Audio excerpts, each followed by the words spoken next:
Okay, good afternoon. I'm actually just hopefully going to just take a couple minutes here and uh, talk about entanglement and also talk about the ether a little bit.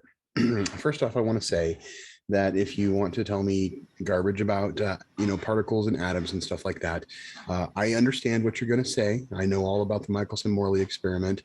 I personally don't believe that it disproved anything, and there's a lot of other people that think that too. I'm not alone. I'm not the only person in the world saying this. So you can take it up with them, because I really am not interested in having that conversation, because it's really just garbage. And I'm going to give you a couple of reasons why I believe that's garbage. First off, as evidenced by this little video playing with right next to me right now, light is an actual reaction of the ether into the discernible area in which we live. Light is not a photon, it's not traveling. That action, Ken Wheeler calls it a perturbation. I think it's a really good word. It is basically, according to Tesla, and I've said the same thing for a long time, the Bible backs this up when it says God spoke and said, "Let there be light." It's a sonic frequency. It's a sound wave that when it hits the realm that we live in, which the basis of everything is water, creates light. You can see this with sonoluminescence. It's demonstratable. It's factual, and it's actually makes a whole lot more sense than traveling photons. As you can see here, the perturbation fills up more than, it's not going in one direction only. It's not traveling, it's just causing a disturbance, and that disturbance is created by that candle wax and the heat based from the candle. We are, and according to the dual slit experiment, they can't explain it. They say that light then is a wave and a particle both at the same time, which is just asinine. It doesn't make any sense. I've heard some people come away from the dual slit experiment saying, well, actually, what it means is that we create our own reality, which is actually the more logical conclusion to come to. But that in itself is also a lie, because you don't understand your entanglement. If you say that, then what you think is that you are God, and you are absolutely not God. You are you are being created by God. So if you are entangled in his creation, that actually makes sense. And you know what? Some of you are comfortable with the term God. Some of you are not comfortable with the term God. I'm using it right now as a term of convenience. I am not delineating any specific dogma saying, Yahweh, anything. I'm using it as a term of convenience. And I'm going to use Charles Proteus Steinmetz principle of incommensurability to demonstrate and kind of explain entanglement a little bit into it. And I'm going to do a very, very simplified version of it. There's more to it than I'm going to explain. There's more to it than I'm going to break down, but this is just a very nutshell, simplified version of it. And it's also an illustration of what has happened. And this is why you, when anybody wants to talk to me about particle-based science, or they want to tell me I'm wrong because Einstein and particles and blah, blah, blah, blah, blah. Well, no, you're absolutely wrong. The ether exists. There's plenty of proofs of the ether. Light would be one of them. You just don't understand light. You think it's a photon. You think it breaks down into a particle. And then all the way down into a particle, you think a particle is almost all empty space. And you can't talk about what that empty space is, because that empty space is the ether. So then you reclassify it and you call it quantum foam or quantum plasma or dark matter. And you put it in this little quantum box and say, okay, well, we can't quantify it. So essentially, what you have done is you have redefined the area to nothing more than what you can quantify, and then you throw out throw out something that you can mathematically prove, and you're taking out a large portion of what's happening. You're completely redefining what relativity should be. Relativity, according to Einstein, is just garbage. What relativity should be and should be considered is the relativity to the permanent phenomena that creates you and the things that you see around you being a transient phenomena. And a permanent phenomena is only a permanent phenomena in relation to its transient. It's a permanent phenomena then also has its permanent phenomena, and I'm going to explain.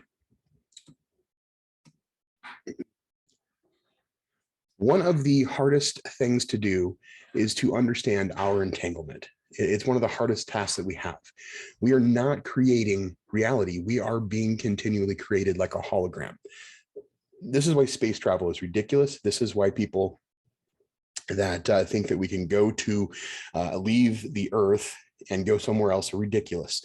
The argument, talk about entropy, the second law of the second law of thermodynamics, which is entropy, which is sort of discussed when you're looking at a pressurized environment next to what is, you know, functionally a vacuum. And so the what we used to think, oh, space is a vacuum, and then now it's a pressure gradient, and then that pressure just kind of keeps running out. And if you can't understand that, which is really simple, then you can't understand why we have a pressurized environment on this spinning ball that we live on, except for the fact that you're not talking about where it would eventually run out and get to a 0 point. So basically what you're literally saying is that it's okay to defy the second law of thermodynamics as long as it happens further away from you. That's exactly what you're saying. I don't care if you don't agree with me. If you don't agree with me, you're just wrong, period. There's nothing for me to say about that. The diagram that I drew here in the middle, this is just a simple conceptual idea, let's say, of commensurability. So let's just talk, we're going to start with the ether. The ether is what creates. The ether is the substrate. It is the fabric that holds up all of your perceivable reality that we can perceive with our lower sensory perceptions. The quantifiable reality is what we can quantify. This, according to particle science and Einstein-based science, is the only thing that exists, and nothing outside of that exists. But, well, we know something exists outside of it, but we can't quantify it, so we don't need to pay attention to it because it doesn't matter. And that is absolutely ridiculous. It makes no sense, and you're cutting off knowledge that we've had, and you're redefining reality.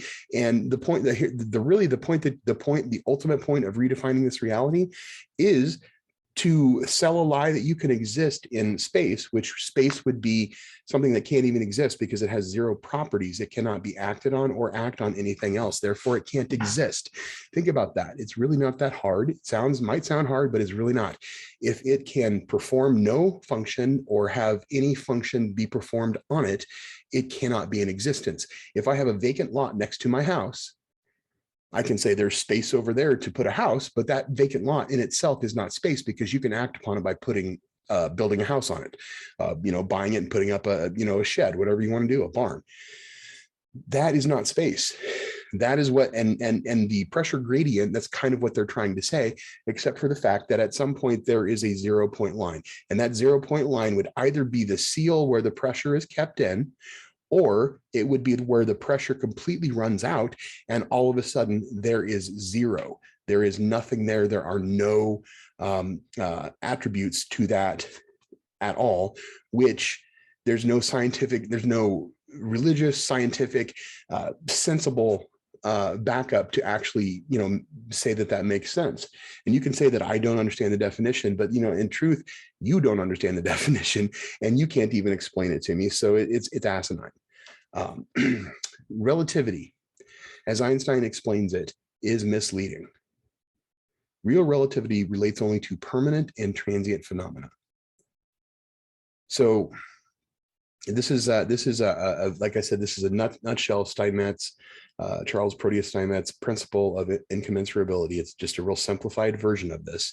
What it would be is a permanent phenomena is only permanent when it has a transient. Initially there has to be a permanent phenomena that starts, and then everything that is created as a reaction of that becomes a transient phenomena, and that transient remains a transient in relation to its permanent. So what we would call God would be a permanent phenomena only in relation to the dielectric and magnetic forces that create nature. And those forces are a permanent phenomena in relation to the ether field that they create together. The ether field then becomes a permanent phenomena only in relation to the transient phenomena that we call physical reality. Everything that we can see and discern is a transient phenomena in relation to its permanent phenomena, the ether. What I mean by this is a television set in and of itself is a set of complex transient phenomena in relationship to its relative permanent, the ether. The movie that you watch on that TV is a transient phenomena in relation to what then becomes the relative permanent, the television. So if I turn off my television is still there, but the movie that I'm watching is gone. Now, if I destroy my television, I'll never watch another movie on it, and the television is gone. So eternity is impermanent, but we're also entangled in that. You yourself are a transient phenomena of the ether, of the light, and somehow there's a consciousness that is entangled in that. One of the biggest and most difficult things to understand is that you are not creating anything, but what's being created is also creating you at the same time. So any, synchronicities and things like that, those are coming from something. Those are coming from something, and you're experiencing them as well as somebody else is experiencing them too. So again, if I turn off my television set, the television is still there, but the transient show is gone. If I destroy the transient is gone also. If I destroy my TV, the transient is gone also, because it can't exist without its relative permanence. So if the ether is gone, we cannot exist. If you say we exist without the ether, you are essentially saying that we are God. This is absolutely tied to the heliocentric Copernican Masonic lie of the sun being at the center of the universe. First off, it kind of doesn't really matter where the sun is. What matters are all of the incommensurable implications of that. Going to space is part of that lie. Escaping this principle of incommensurability of the relative between the transient and the permanent is something nothing can escape it. You absolutely cannot escape it. You are entangled in it, at least not in this body. Now, there's a lot of things that we can talk about, and I'm not intending to get into Buddhism. I'm not intending to get into Christianity. I'm not intending to get to Judaism or, Islam or, any of those where we're talking about a spiritual ascendance into different worlds. That's not the point of this. Right here. If you think we can go to space, you believe Roger Rabbit can jump off the screen and interact with flesh and blood people. This is how absurd it is.